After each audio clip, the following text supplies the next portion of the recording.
and she studied in Munich. Ben Burris was a Beaufort Academy graduate, and I think a pseudo grad, and he was in the orthodontics business in Arkansas and had multiple offices. And he studied in New Zealand. And he was actually supposed to study in Australia, and he said it was too expensive, so New Zealand was cheaper. But they suffered a lot financially, not. Leanne Dunbar's father was the choral director at Beaufort High for quite some years. And she got her undergraduate degree from St. Olaf in Minnesota, which is like the premier voice school in this country.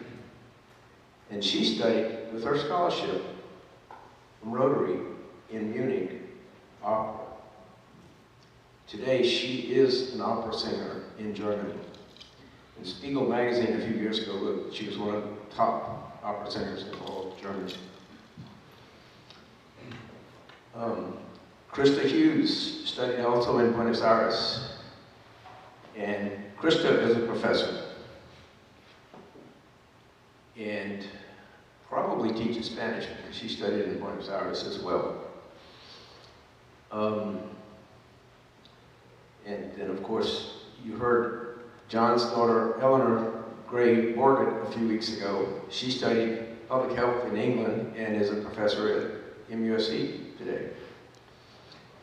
And Melinda Diller-Barris is a fiduciary attorney and a partner in her law firm in Charlotte, North Carolina. And so these are people that have benefited from our support of the Rotary Foundation.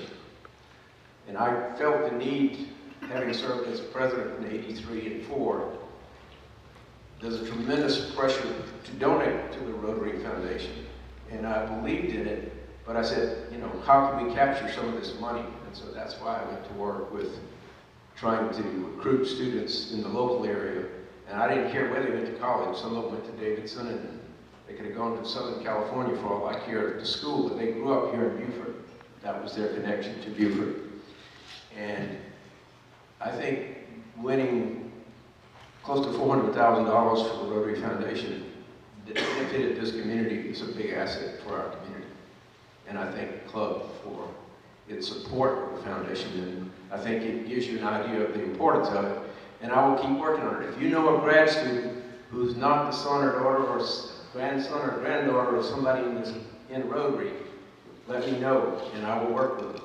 Preferably as a junior, between their junior and senior year, because the district interviews will be held and have been held forever in August. And so if you win a scholarship in August, you're not about to start university a month later, because it takes about 6 months for Rotary to process all the paperwork. So the scholarship is delayed for at least 1 year from the interview date. So if you go between your junior year and your senior year, if you win a scholarship, it'll be available to you right after you graduate the following year. And if you study in the Southern Hemisphere, like in New Zealand or Australia or South America, it'll be 18 months down the road because their schools start in February. And I think that's a tremendous star for our club.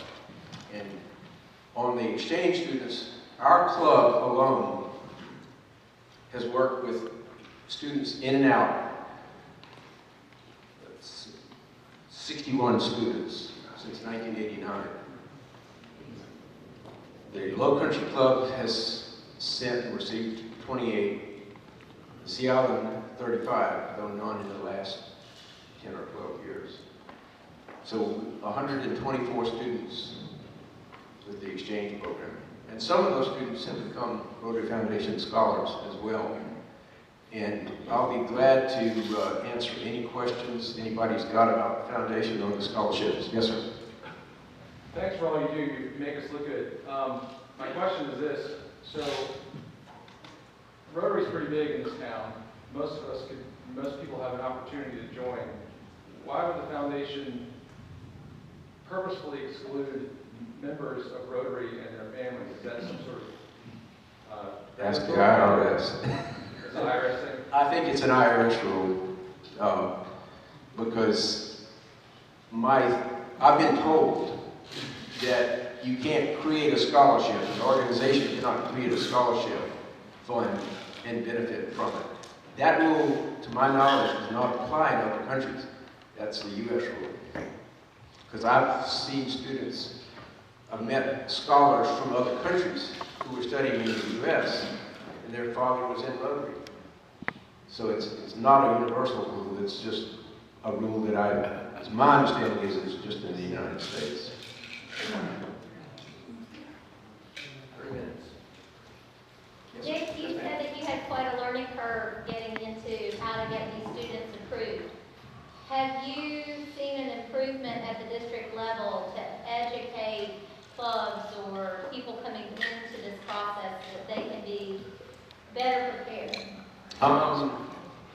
Until now, no, but I think that Sandy Brooks is now the new district chair.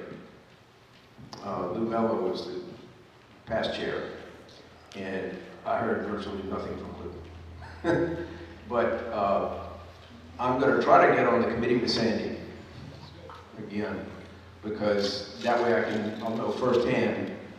But I know pretty much how to prepare these students. And when we were interviewing them, we would put them through a mock interview. In fact, we put a young lady just a few years ago, and Jim Hogan remembers this well.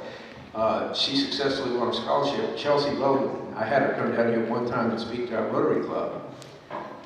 She had been an exchange student of ours to Belgium, and she was applying from a Charleston club, but we helped prepare her. But we tell them, I told the people when you get out of your car, and this was in Sumter, I said, you're being watched. From the minute when you come in and sit down and have coffee and talk with these people, you're being judged. So you need to you need to look good, act well, and be on your best behavior the whole day, not just when you're being interviewed, because you're always being interviewed.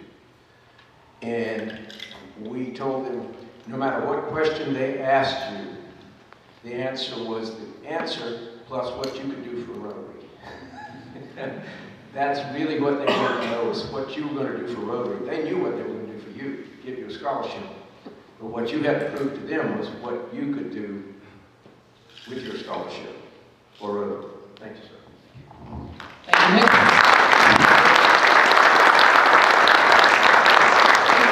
So my script is gone, but I know the next thing we do is we pull the winning ticket. So Nick, you can pull the winning ticket. We have $59 and I think 51 cards. And the last four are 0360. 0360. 0360. Here he is. Come on, Frank.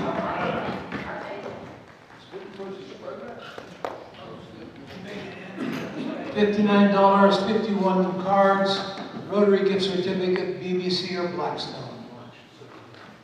There you go. King of Hearts. When he goes back into the thing. Okay, is there anything for the good of Rotary?